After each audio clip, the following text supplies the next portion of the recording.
My name is Amy. I'm currently back in my hometown for childbirth. My husband, Ethan, is waiting for us in our new, spacious apartment that we moved into for our child. Supported by my parents, who are eagerly awaiting their grandchild, I gave birth to our long-awaited baby here in my hometown. The baby's name is Tommy, a boy.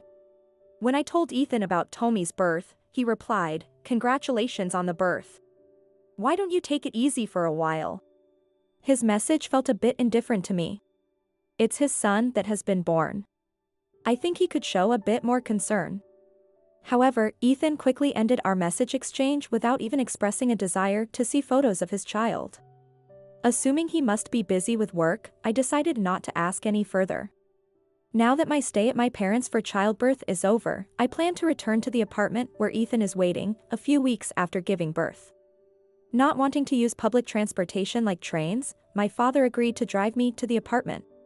Eager to finally show Ethan Tommy's face, I returned to the apartment. Carrying Tommy, with my father handling the luggage, we headed to the apartment where Ethan was supposed to be waiting. Since it's Sunday, Ethan should be at home. He's an indoor person who stays home unless there's something specific to do. As I unlocked the front door, I heard hurried footsteps from inside. I immediately knew they weren't Ethan's. His footsteps are never so rushed. To my surprise, it was my mother-in-law who came running from the living room. My relationship with her is not very good. The reason is the snide remarks she makes every time she sees me. Whenever I visit Ethan's parents with him, in the absence of Ethan and my father-in-law, she says things like, "Still working even though you're married. No one finds a working wife adorable. Quit your job already. Your housework suffers because you work. You're not making Ethan do the housework, are you? A wife should assist her husband with everything from his clothes to everything else." She keeps saying this without even knowing about my job. One day, Ethan happened to overhear this. He just frowned at us and said, "Can't you two get along?" He seemed to think we were just arguing, not realizing I was being unilaterally insulted. Even so, Ethan knows I'm uncomfortable around my mother-in-law. She must know I dislike her too. That's why, calculating the timing of my return from childbirth, she appeared like this. As evidence, my father-in-law wasn't there. He's considerate, often saying, "Meeting in-laws can be tiring for you, Amy. We'll keep our visits minimal."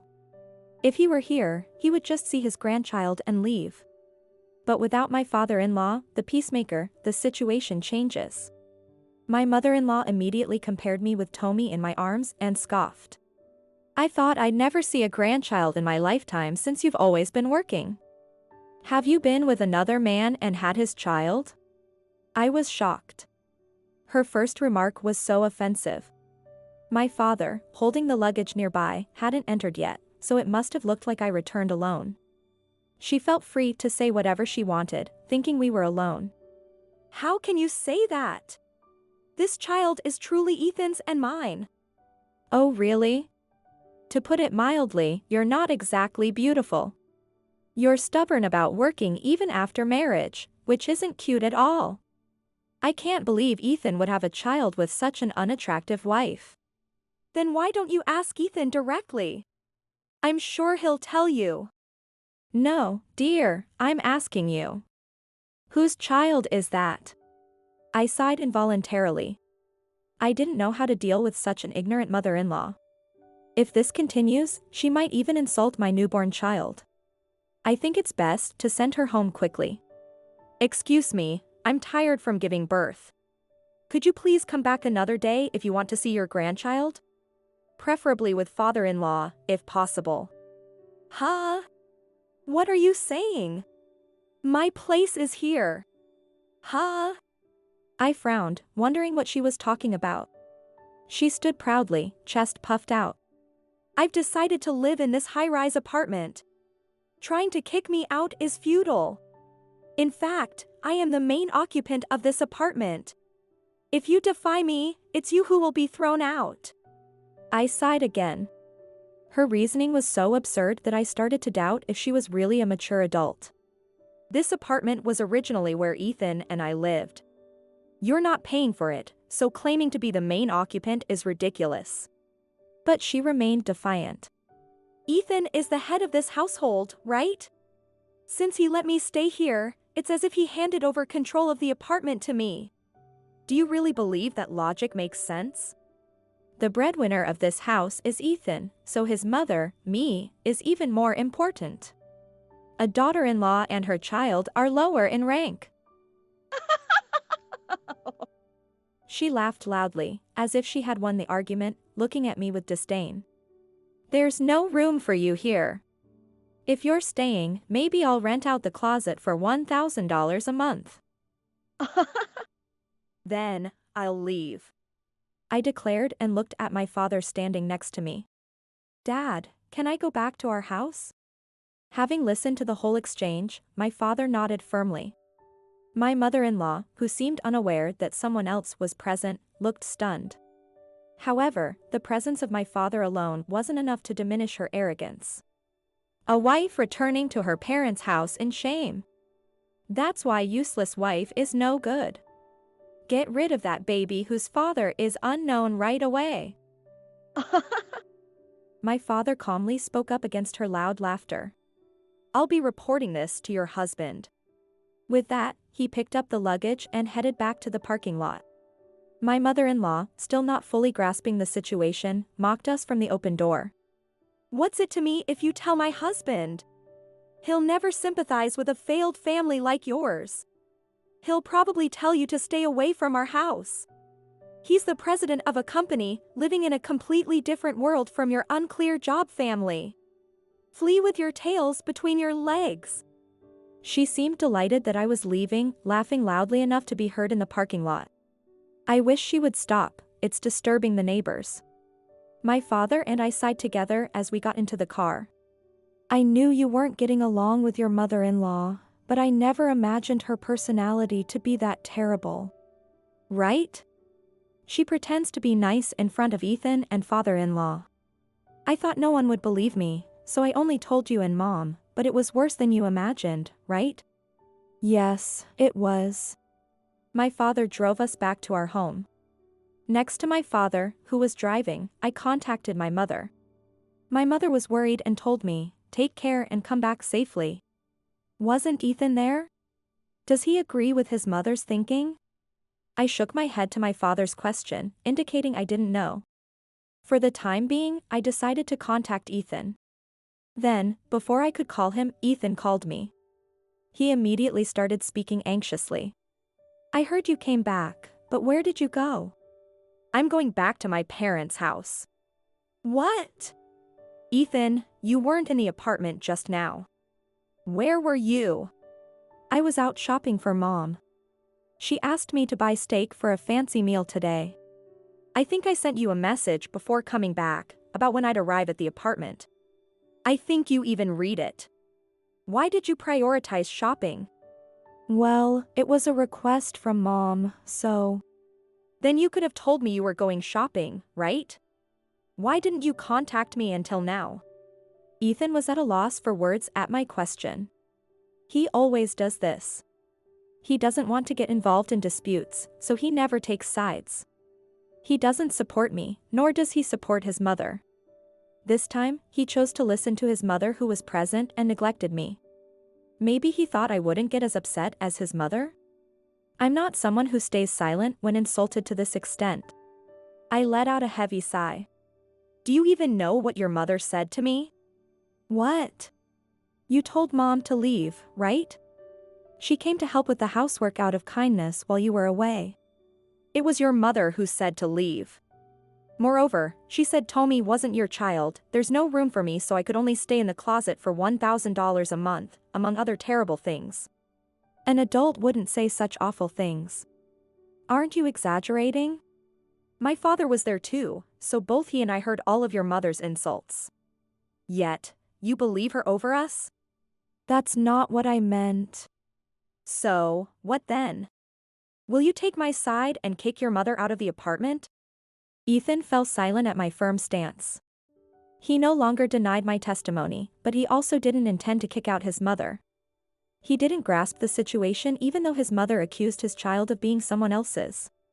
I was disgusted. Fine. I'll leave. But you and your mother should also leave the apartment. I'll start the cancellation process. What? Ethan sounded surprised over the phone. Forgot? I own the apartment. Didn't you tell your mother I earn more? I'm tired of being told to quit working and settle at home. How long will you let your wife be insulted without doing anything? Wait, don't cancel the contract for this high-rise apartment. That would be a waste. Wasting it? Is that all you can say now? You can't expect to stay after driving out the owner. I didn't drive you out. By letting your mother who drove me out stay, you're allowing me and our child to be driven out. I'm not kind enough to lend my house to others. I ended the call. I was fed up with Ethan's indecisive attitude, not protecting his family. He'll probably remain calm even if his mother insults Tommy again. I don't need a man who hurts our child. I can work anywhere with a computer and have a stable income. I can raise Tommy alone. I don't need Ethan, who relies on my earnings and doesn't strive for promotions or qualifications. If having Ethan means dealing with his unpleasant mother, then I don't need him even more. After dropping me off, my father left, probably to see Ethan's father. Ethan's mother must not realize her mistake, but she insulted me in front of my father, which will lead to trouble. Because my father and Ethan's father, both company presidents, are friends. They matched their daughter and son, leading to our marriage. Ethan's mother, either uninterested or uninformed, didn't know my father is also a president. But now, she will be reported to Ethan's father for belittling me and my father. Ethan's father, unlike his wife, is reasonable and decisive. He can scold her for what's wrong. Later, my father returned and told me Ethan's father was furious with Ethan and his wife. He called them immediately and made his wife repeat her insults in front of my father, responding sternly to each one. Ethan shrunk and claimed he wasn't there, but was reprimanded for that very mistake. The next day, Ethan's father brought Ethan and his wife with sweets to my parents' house. I couldn't forgive them and sent them back without accepting the sweets. I proceeded with the apartment's cancellation. Ethan and his mother had to leave the apartment by the end of the month, so they came to my parents' house again. They apologized repeatedly, but I turned them away, feeling their apologies were insincere and only offered because they realized the situation was disadvantageous to them. At the same time, it seems my mother-in-law was handed divorce papers by my father-in-law, saying, "A senseless wife like you who almost lost us business deals with your insults to the daughter of another company's president is not needed." Ethan, who worked at his father's company, was told, "We can't have someone without ambition. If you don't show results in 3 months, you'll be demoted or transferred to a factory I know." He's now struggling with his studies for a qualification, hindered by the mentality that my earnings meant he didn't need to try hard. Their updates are frequently relayed by my father-in-law. My mother-in-law clings to him, begging not to divorce, not finding a job, nor organizing the belongings moved to the apartment. Ethan, struggling with his studies, is now tearfully turning to a colleague for help. I decided to confront Ethan with divorce papers, filling in my part of the form. When I called, Ethan answered within 3 rings. "Amy? Are you coming back?" "What are you talking about?" "We need to leave the apartment by the end of the month, don't we?" "You really canceled the apartment contract." "I was driven out, wasn't I?" "I'm sorry. Please, let's live together again." "But you might be demoted or transferred in 3 months. I don't want to spend more money on you. It's impossible to live together. I'll give the divorce papers to your father. Fill in your part and return them." "Divorce? Why? I didn't drive you out." I sighed. Indeed, it was his mother, not Ethan, who drove me out of the apartment. I was angry that Ethan didn't stand up for us. But the main reason I couldn't live with him anymore was different. "You never asked about our child, did you?" "You never wanted to see our child, worried about the child being driven out, or about being accused of not being the father. Before appeasing me or your mother, you should have been concerned about your child. Even after I reported giving birth, you didn't seem to care. I can't feel any sense of fatherhood from you." That's why I can't raise our child together with you.